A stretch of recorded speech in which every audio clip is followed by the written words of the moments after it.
Прежде чем начать данный ролик, на правах рекламы хочу порекомендовать вам канал пользователя под ником Royce, где вы сможете найти подборки различных игр в соответствии с конфигурациями определенных ПК, от старых кобыл до мощных зверей. Помимо этого на канале можно найти подборки игр по жанрам и прочим категориям, что ж глаза разбегаются. Я буду искренне благодарен, если вы перейдете и подпишитесь на его канал. Парень искренне старается и пытается делать довольно годный контент.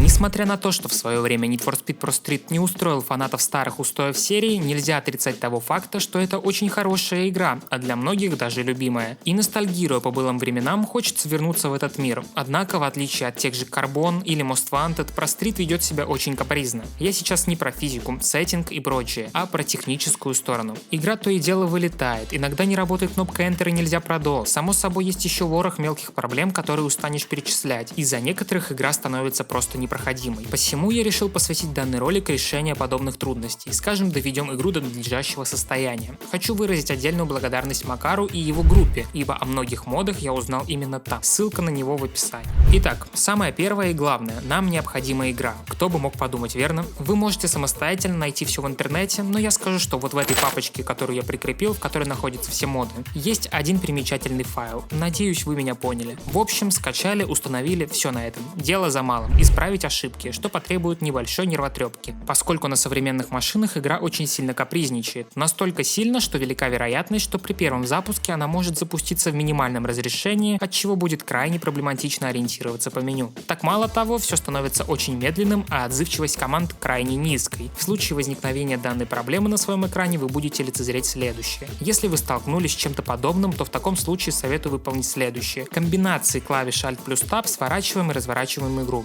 Так игра даст нам доступ к нажатию кнопки. К сожалению, придется повторять данный трюк с каждой кнопкой, пока не доберетесь до главного меню.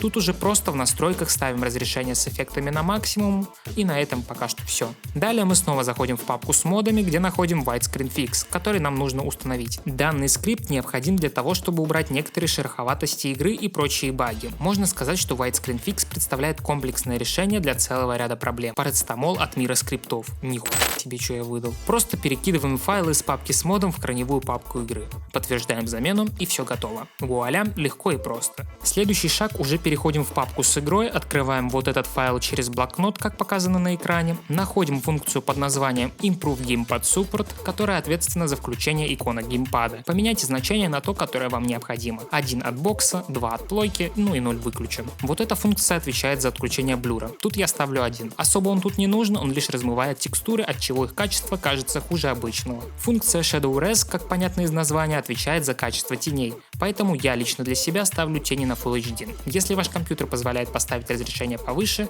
то вот значение для вас, которое вам нужно выставить, чтобы получить 8К. Если ваша машина дышит на ладан, то лучше вообще не трогайте данный параметр. Оставьте тени в стандартном значении.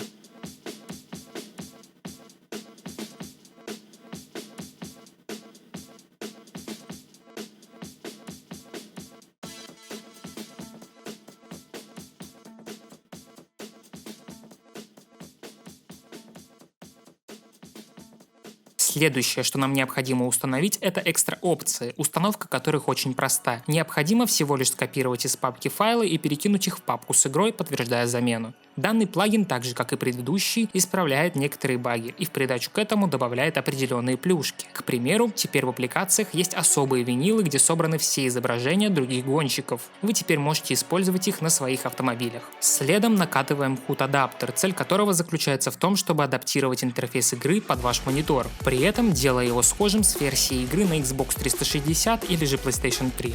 Думаю, вы сами догадаетесь, что и куда нужно перекинуть, куда нажать, чтобы заменить эти файлы.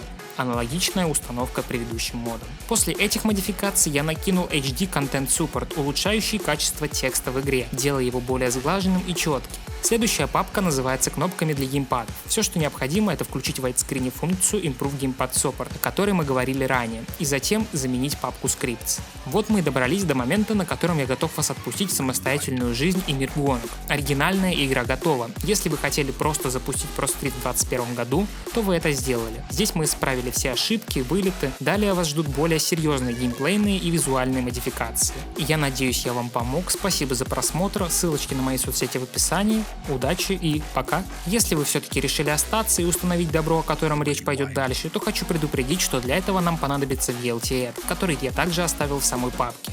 Да, согласен, для человека далекого от модов это звучит все страшновато, но уверяю вас, на самом деле тут манипуляции в 3 кнопках. Итак, начнем с новой камеры от Aero, установка которой довольно проста. Для этого заходим в сам VLT Add и через Open указываем папку с игрой. После этого нажимаем кнопку Import, выбираем скрипт с камеры и сохраняем.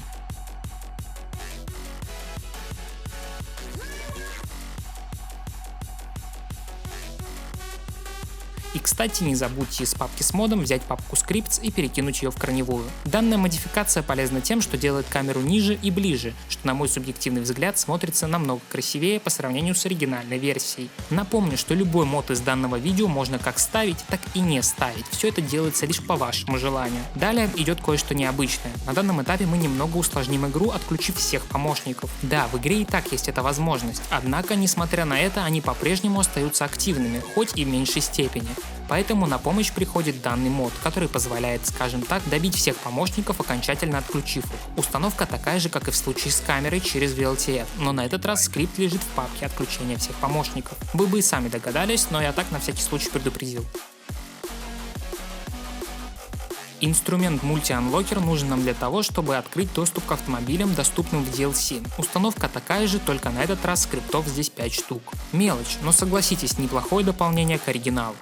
А вот эта модификация будет полезна для тех, кто любит добиваться максимума от своего авто, но игра ему не давала этой возможности. Да, вы меня правильно поняли, данный скрипт устанавливается через VLT Add и позволяет в быстрой прокачке получить 4-й уровень деталей, как на мощность, так и на управляемость. Модификация под номером 11 позволяет исправить некоторые баги со звуком. Устанавливаем ее через VLT Add. Это тоже неплохое дополнение. Я уверен, что каждый хоть раз сталкивался с input-лагами, с теми моментами, когда игра плохо реагировала на ваши действия. Мод под номером 12 это исправляет. Установка ничем не отличается. Теперь задержка в рулевом управлении намного меньше. Папка номер 13 исправляет баг с пропажей выхлопа у автомобилей, которые даются игрокам на отборочных уикендах. Установка также через VLT Add. 14-я папка обновляет HUD, который был взят из Rebalance мода. Если хотите, то можете поставить, но это уже лишь дело вкуса. Здесь установка идет еще легче. Просто перекиньте файлы из папки в папку Global с заменой. Ну и теперь самое интересное – графическая составляющая игры. Начнем с самого серьезного и независимого. Первым делом устанавливаем HDR Skybox. Данный мод примечателен тем, что делает небо невероятно красивым и при этом, что самое главное, совершенно не расходует мощности вашего ПК.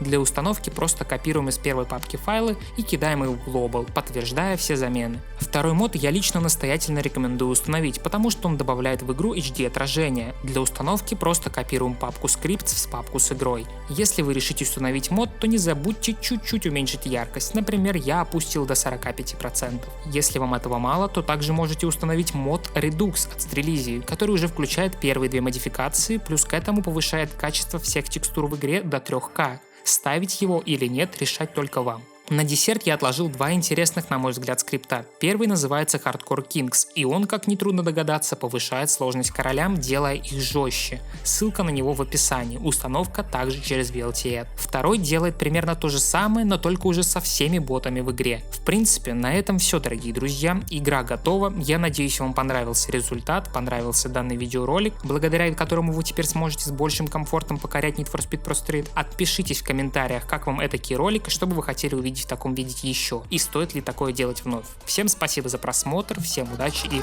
пока!